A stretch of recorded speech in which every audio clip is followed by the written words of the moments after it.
let's talk more about ETO, AYÁN, and AYÓN. Tara!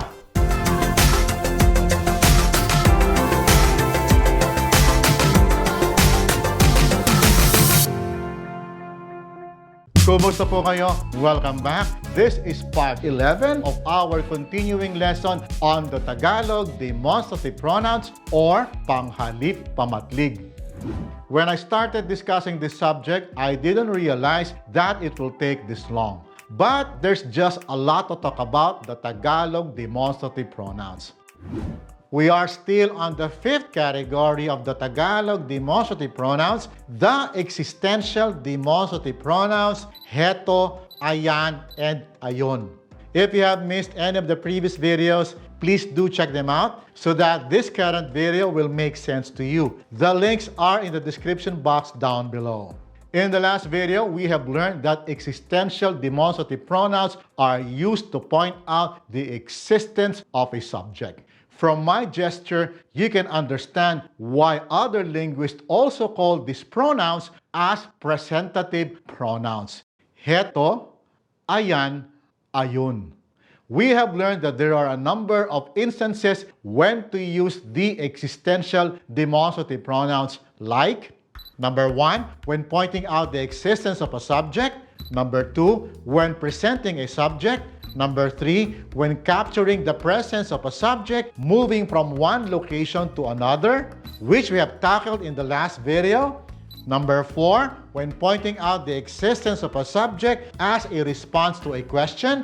Number 5, when pointing out the current state of a subject. And number 6, when stating an obvious situation, which is usually a rebuke of someone. In this video, we will discuss the last 3 instances.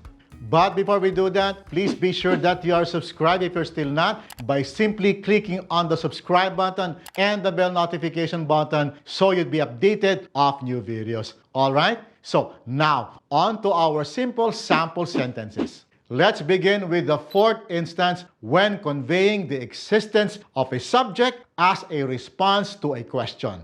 Here goes. Nasaan ang libro? Where is the book? Narito ang libro. Nandito ang libro. The book is here. The locative demonstrative pronoun narito or nandito points to the location where the subject, ang libro, is located. HETÓ. HETÓ ang libro. Here. Here is the book. The existential pronoun confirms the existence of the subject, ang libro, by presenting it to the listener. Ayos ba? I hope this is clear. For good measure, here are some more simple sample sentences. Nasaan ang lapis? Where is the pencil? Narito ang lapis. Nandito ang lapis. The pencil is here. HETÓ. HETÓ ang lapis. Here. Here is the pencil.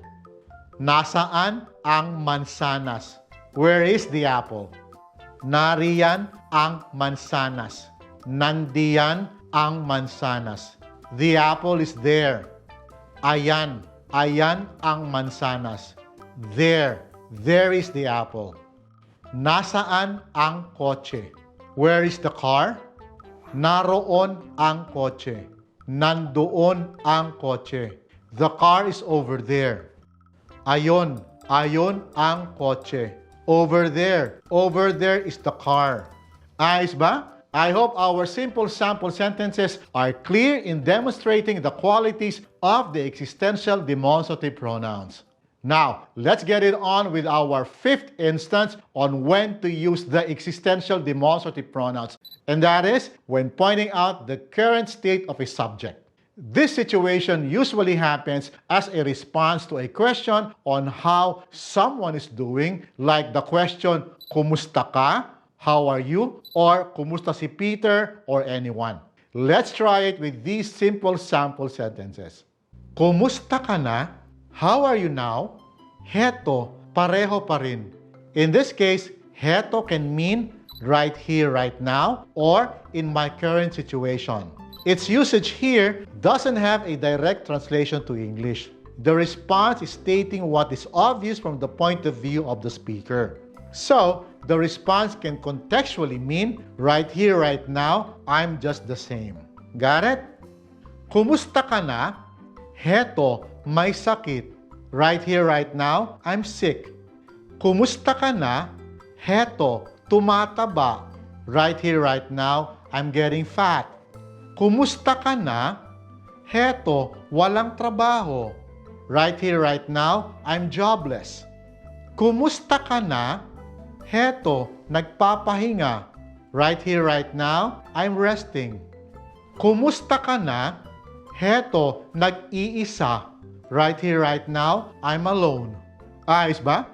As you may have noticed, the responses with the use of heto, there is a sense that the speaker, the one who responded, is somewhat accepting his or her situation. We Filipinos use this form a lot when we find ourselves accepting the situation where we are in, whether thankfully or regrettably. The examples we have used featured questions made by a first person to a second person. Now, let's try some simple sample sentences where the questions are about a third person. Let's take a look. Kumusta na si Peter? How is Peter now? Ayun, pareho pa rin. Right over there right now, he's just the same. The response uses the existential demonstrative pronoun ayon, over there.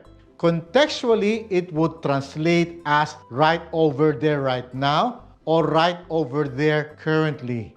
Why do we respond with ayon, over there, when asking about the condition of a third person? That's because ayon, along with the other pronouns, iyon, niyon, etc., doesn't only point out to something over there, but something out of sight, not seen by the speaker and the listener. Got it? Moving on. Kumusta na si Marie? Ayun, magaling na. Right over there right now, she's already recovered. Kumusta na siya? Ayun, pumapayat. Right over there right now, he or she is getting thin or losing weight. Kumusta na si June? Ayun, may trabaho na. Right over there right now, he's got a job already. Kumusta na si Ariana? Ayun, may kasintahan na. Right over there right now, she has a boyfriend now. Now, let's have something with a different context. Nasaan na si Peter? Where is Peter now? Ayun, nasa Amerika na. Right over there right now, he is in America now. Nasaan na si Ed? Where is Ed now?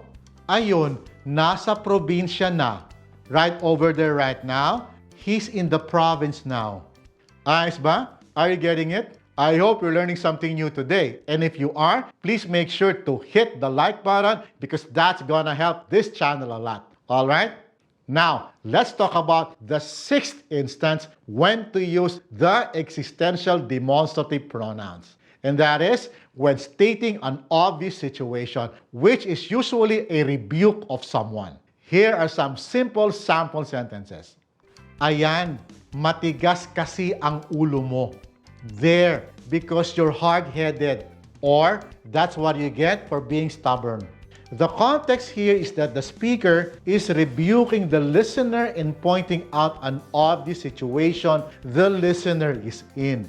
We use ayan as if saying, there, you're in that situation. Let's have some more. Ayan, ayaw mo kasing makinig. There, because you didn't want to listen. The context here is that the listener is in a situation as a result of not listening to a warning or advice. The next examples have the same context but said differently. Ayan, iyan ang napala mo. There, that's what you get. Ayan, sinasabi ko na. There, I've been saying all along. That's about it for now. We have completed our lesson on the existential demonstrative pronouns. What have we learned in this and the last video? We have learned that existential demonstrative pronouns are used when pointing out the existence of a subject, when presenting a subject, when capturing the presence of a subject moving from one location to another, when pointing out the existence of a subject as a response to a question, when pointing out the current state of a subject, and when stating an obvious situation, which is usually a rebuke of someone. In the next video, I will be tackling the sixth and final category of the Tagalog demonstrative pronouns, and that is the illustrative demonstrative pronouns. Be sure to catch that. I will see you then. Maraming salamat po at hanggang sa susunod.